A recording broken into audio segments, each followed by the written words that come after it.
মামলা করার জন্য আপনাদের থানায় আসতে হবে না, অনলাইনে আপনারা থানায় না এসে এই মামলা করতে পারবেন। যদি মামলা বাণিজ্যে দুর্নীতির সাথে জড়িত হয় তাকে কাউরি ছাড় দেওয়া হবে না। আপনারা জানেন পুরো এই র্যাঙ্কের 84 জনরে কিন্তু আমরা অ্যাটাচ করে রাখছি। প্রায় আমার মনে হয় 30-40 জনের মতো আমরা বাড়িতে পাঠাই দিচ্ছি। আরও এরকম 30-40 জনের বাড়িতে পাঠানোর জন্য আমরা একটু কুণ্ঠিত করবো না যদি কোনো রকমের দুর্নীতির সাথে জড়িত হয়। তবে হ্যাঁ, আপনারা একটা সত্যি কথা বলছেন, বাংলাদেশের সবচেয়ে বড় সমস্যা হলো দুর্নীতি, সবচেয়ে বড় সমস্যা দুর্নীতি। এটা আমাকে রন্ধে রন্ধে ঢুকে গেছে। এটা যদি আমরা কোনো অবস্থায় একটা কন্ট্রোলের ভিতরে আনতে পারতাম তবে কিন্তু দেশ অনেক অনেক আগায় যেত। এই জন্য আমি আপনাদেরও সহযোগিতা চাচ্ছি, আপনারাও এই যে লোকজনদের সচেতন করবে এবং যেন কেউ দুর্নীতি না করে এই জন্য বলবেন। যেমন আপনারা এই জন্য যদি সবসময় সত্যি সংবাদ প্রকাশ করেন তবে কিন্তু লোকজনে এই দিকে কিন্তু হবে।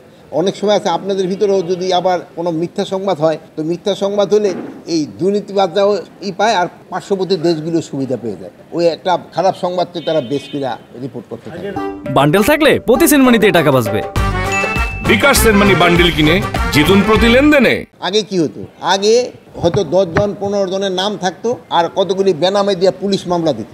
আর এইবার হয়েছে কি, আপনারা মামলা দিচ্ছেন, 10 জন 15 জনের নাম দিচ্ছেন, 200-250 বেনামি লোক দিচ্ছেন। এই জন্য কিন্তু ইনভেস্টিগেশনও দেরি হয়ে যাচ্ছে। হ্যাঁ, এর ভিতরে অনেক দোষী আছে, অনেক নির্দোষী লোকেরও সে আসামি করে দিচ্ছে। এই জন্য কিন্তু ইনভেস্টিগেশন দেরি হচ্ছে। এই জন্য আমরা দেখব যে দোষী তারা আমরা শাস্তির আওতায় নিয়ে আসবো, যে নির্দোষ সে যেন কোনো অবস্থায় সাজা না পায় এই ব্যবস্থা আমরা করি। পুলিশের সংস্কারটা একটা কন্টিনিউয়াস হচ্ছে।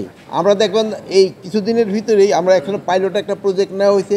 আপনারা সবসময় বললেন জিডি এবং মামলা পুলিশ নিতে চায় না, এই জন্য এটা অনলাইনেই দিতে পারবে। সিলেট রিজনে কিন্তু আমরা অলরেডি শুরু করে দিচ্ছি, এটা পুরো বাংলাদেশে আমরা শুরু করে দিবে। যেমন আমরা দেখছেন এখন পাসপোর্টে পুলিশ ভেরিফিকেশনের দরকার পড়ে না। এইরকম ইসের জন্য আপনারা এই জিডি করতে, তারপরে করার জন্য, মামলা করার জন্য আপনাদের থানায় আসতে হবে না, অনলাইনে আপনারা থানায় না এসে এই মামলা করতে পারবেন। প্লাস আপনার ওই যে আগে আপনার বলেন যে রিমান্ডে নিয়ে যদি জিজ্ঞাসাবাদ করার জন্য আমরা কাচের মতো ঘর করে দেবো, যেমন অন্যেরও দেখতে পারবে যে তার সাথে কীরকম কোনো খারাপ আচরণ করা হচ্ছে কিনা, এইসবগুলো করা হচ্ছে।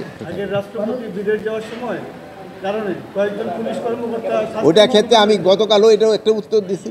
এটার জন্য একটা ইনভেস্টিগেশন কমিটি হয়েছে তারা হয়তো রিপোর্টও দিয়ে দিবে, হয়তো চিফ অ্যাডভাইজারের কাছে 3 জন উপদেষ্টারে মিলে। ওখানে যদি তারা দোষী সাব্যস্ত হয় তাদের পানিশমেন্ট হবে, আর যদি তারা নির্দোষ হয় তারা ছাড়া পেয়ে যাবে।